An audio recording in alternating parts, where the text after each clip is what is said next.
시편 128편 말씀입니다. 어제의 그 시편 127편과 128편은 주제가 비슷합니다. 둘 다 하나님을 이제 경외하는 그런 사람이 복을 받는다, 그런 말씀이죠. 이제 127편은 하나님이 없으면 모든 게 다 헛되다, 그런 것에 초점을 맞추고 있죠. 그런데 이제 128편은 좀 더 적극적으로 하나님과의 관계를 맺음에 있어서 인간이 해야 될 그러한 자세를 말씀하고 있습니다. 그것은 하나님을 경외하는 것이죠. 경외하는 것. 그래서 1절, 그 경외하면 복을 받는다라는 말씀이 1절, 4절에 이렇게 반복이 되고 있습니다. 1절, 4절 한번 읽어볼까요? 여호와를 경외하며 그의 길을 걷는 자마다 복이 있도다. 여호와를 경외하는 자는 이같이 복을 얻으리로다. 이 말씀은 사실 시편 전체에 흐르는 주제라고도 말씀할 수 있겠습니다. 하나님 경외하는 자가 복을 받는다. 잠언의 주제도 결국 그것 아니겠습니까?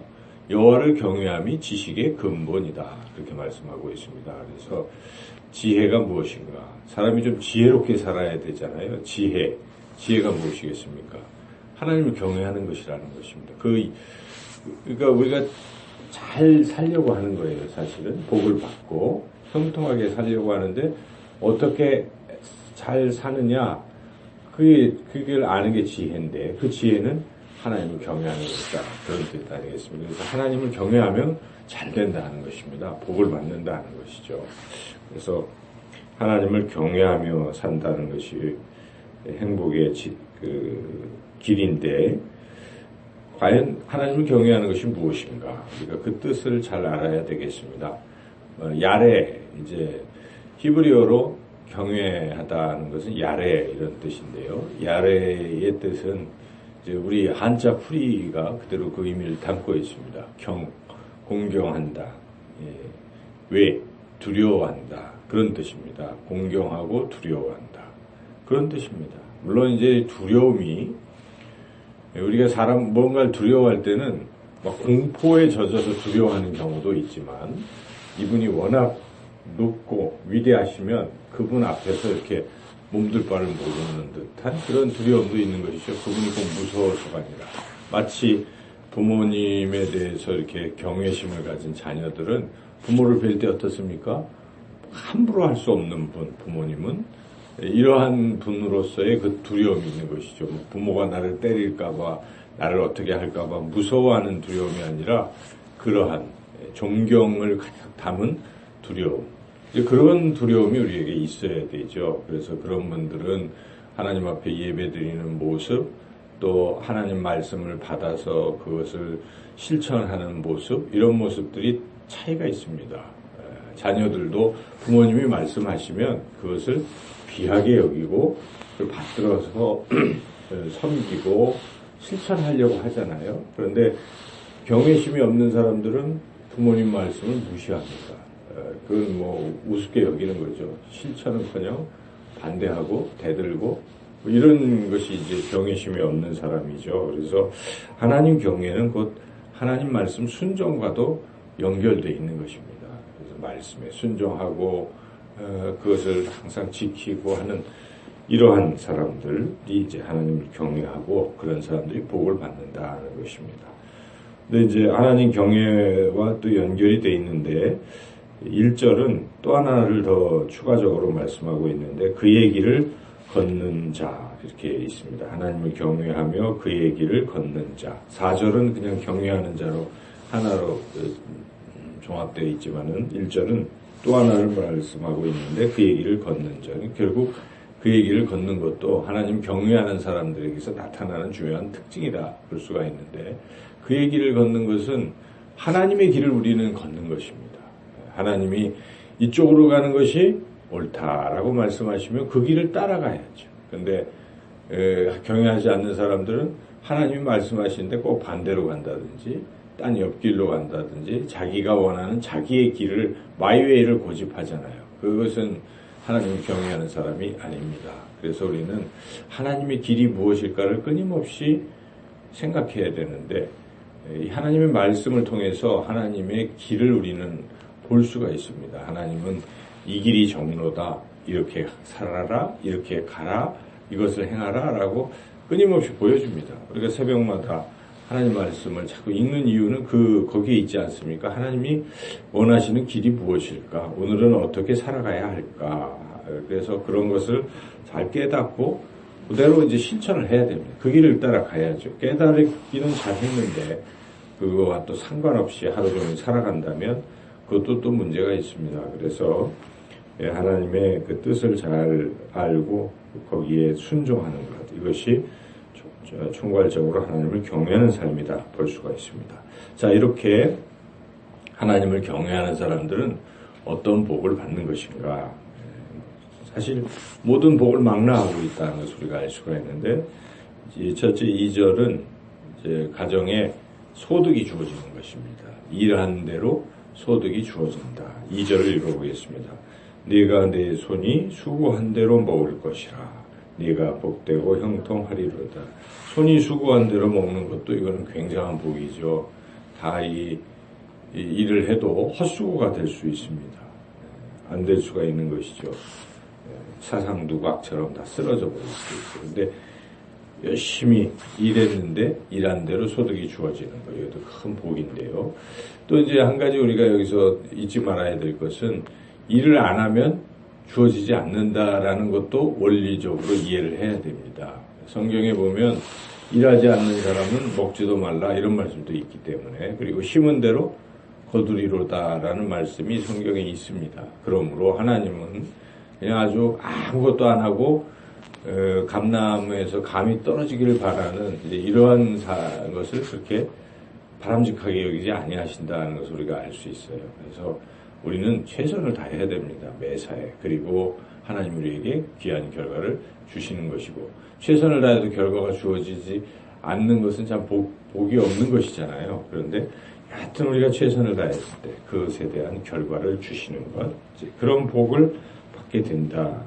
그런데 또 우리가 할 수 없는 부분이 있어요.